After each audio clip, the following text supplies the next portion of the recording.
The very first time I met the Tillman family was at the congressional hearing in 2007. You see it in the film. And I was sitting behind her when she said what you see in the film, which is, it's not about Pat.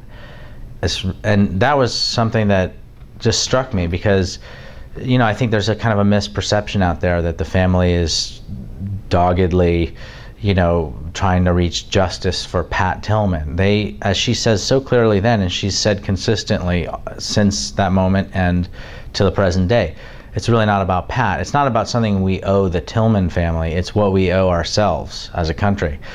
Do we want to have leaders at the very, very highest level of government, the guys who are, for instance, in charge of the lives of our soldiers?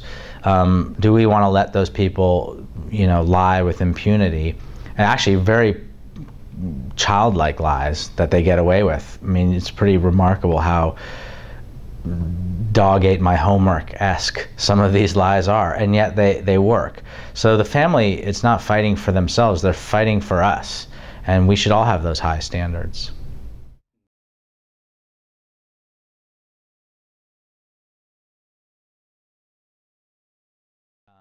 It struck me watching the film just yesterday, actually. Jessica Lynch has been on my mind. This is the thing. We didn't do any kind of particularly gumshoe kind of investigative journalism. The Jessica Lynch footage that we have in our film, we got from the mainstream press. We got from like ABC or one of those archives, okay? What they had on their raw tape was very incriminating. They just didn't choose to use it in their stories when they were calling her the female Rambo. Okay, so that is the problem with this. That's the problem in a nutshell, right?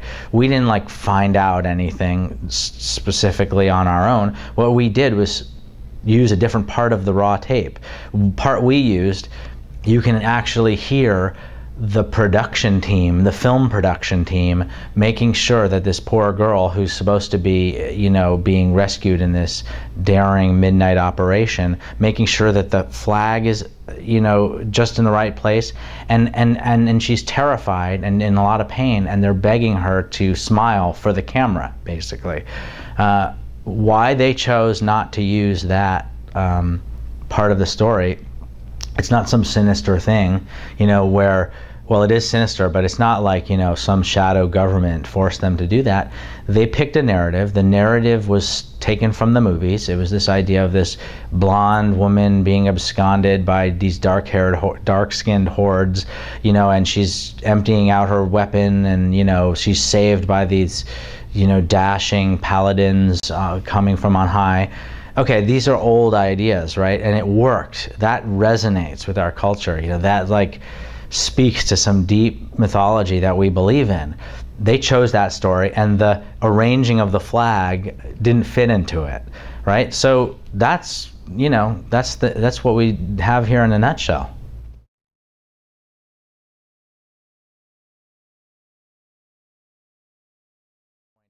We as a society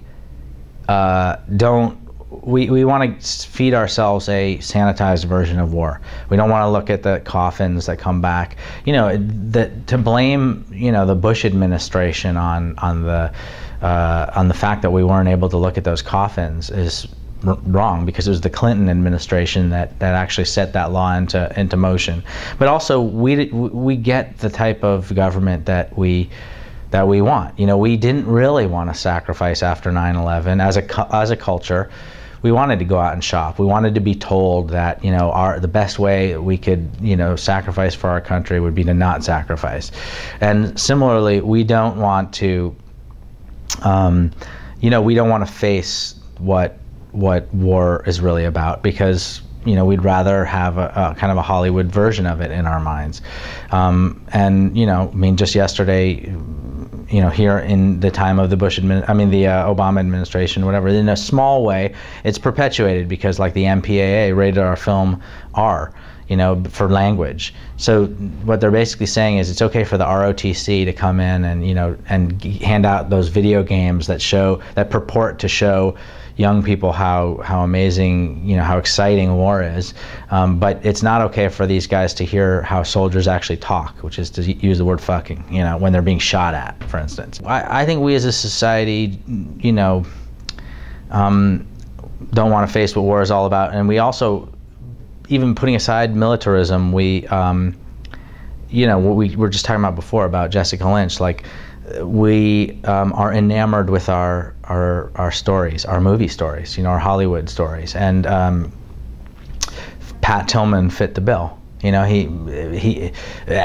when unfortunate facts about who he actually was peeked in from the side, we had to shunt those away because they didn't fit into that Hollywood cookie cutter role that we needed him to play.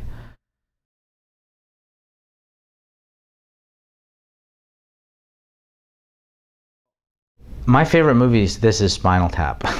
Okay, and I find that as I go through life, I'm constantly coming back to that movie because the nuances of the way those actors ad-libbed certain kind of what's the word, like self-referential? No, self-aggrandizement. Sort of I mean, in the Tillman story, for instance, you have a moment where a reporter asks Pete Guerin about after they've just pinned everything on Philip Kensinger. They basically, they found a scapegoat, and it was this retired general who had just retired. And this, in the front row, this reporter says, "I'm trying to make some sense of this. You say that all the blame lies in this guy Philip Kensinger. He just happens to have just retired. Is there some coincidence there?" And then Pete Guerin does this thing with his face. He goes, I'm not. He's basically saying I'm not. He's not even saying it, but he's kind of going, "Not following you. What? I mean, draw the parallel for me." And it's a Spinal Tap moment, because it's just like this. It's this ham-handed thing that people do, not following you, and I zone in on that kind of stuff, and I was, I mean, I learned some of that stuff from Spinal Tap.